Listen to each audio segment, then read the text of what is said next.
Sejam bem-vindos ao canal Brasil em Foco, deixe like e se inscreva no canal. A notícia chegou como um trovão abafado, ecoando pelas comunidades que habitavam a floresta.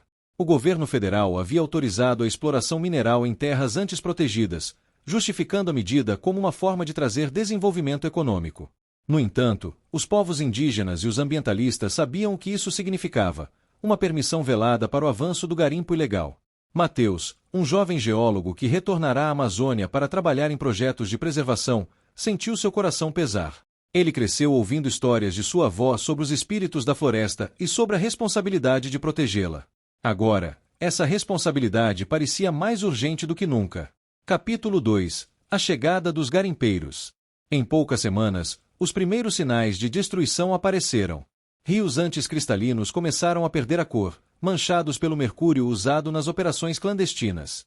Áreas de mata densa transformavam-se em clareiras expostas, enquanto maquinários pesados eram transportados em aviões que pousavam em pistas improvisadas. Mateus via tudo com impotência, até que decidiu agir. Ele começou a documentar as mudanças ao seu redor, registrando os danos e coletando provas da devastação. Foi assim que conheceu Laura, uma jornalista investigativa que estava na região em busca de uma grande história. Juntos, eles formaram uma parceria improvável. Capítulo 3 – A resistência se forma. Mateus e Laura começaram a organizar reuniões com lideranças indígenas, ambientalistas e moradores locais. O objetivo era simples, mas arriscado: impedir o avanço do garimpo. Eles sabiam que enfrentariam poderosos interesses econômicos e políticos. Durante uma dessas reuniões, Mateus conheceu Cauã, um jovem líder indígena determinado a proteger sua terra a qualquer custo. Cauã trouxe ao movimento a força de sua comunidade, aliando tradição e coragem. Com o apoio de Laura, imagens aéreas e depoimentos chocantes foram divulgados para o mundo. Rios contaminados, animais mortos e florestas devastadas apareceram nas telas de milhões de pessoas.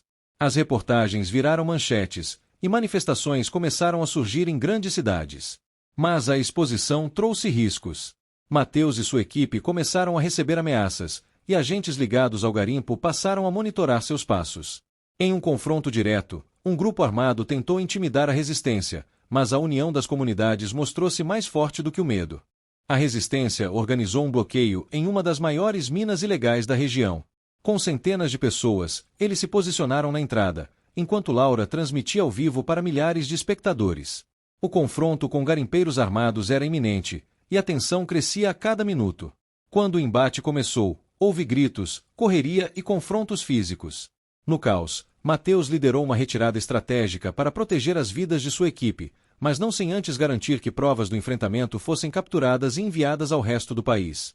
A pressão sobre o governo tornou-se insustentável.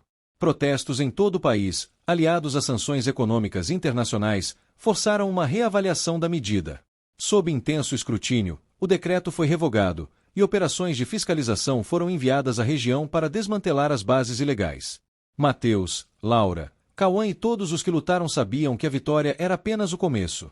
A floresta carregaria suas cicatrizes por décadas, mas a luta havia plantado uma semente, a de que a Amazônia não estava sozinha. Anos depois, a floresta começava a se regenerar. Mateus continuava seu trabalho como geólogo, agora liderando projetos de recuperação ambiental. Laura publicava um livro sobre a luta pela Amazônia, e Cauã se tornará uma referência para jovens indígenas que queriam preservar suas terras e tradições. O vento que soprava pelas árvores parecia mais forte, como se a floresta agradecesse aos que a defenderam.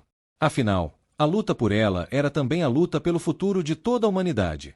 Era o fim da estação das chuvas, e o sol se punha no horizonte da Amazônia, pintando o céu com tons de laranja e dourado.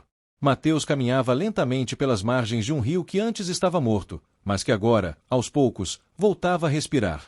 Peixes nadavam timidamente, e o som de pássaros preenchia o ar novamente. A vida insistia em recomeçar. Ele parou, fechou os olhos e respirou fundo.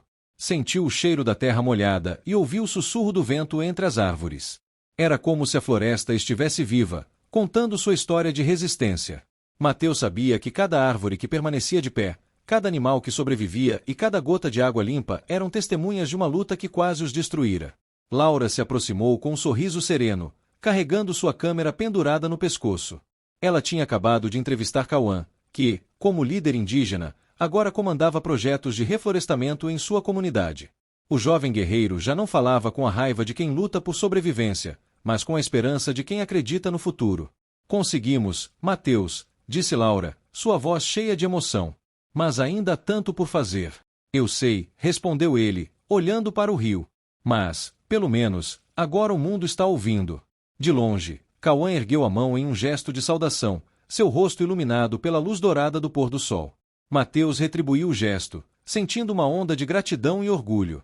Eles haviam enfrentado um inimigo maior do que qualquer um deles poderia imaginar.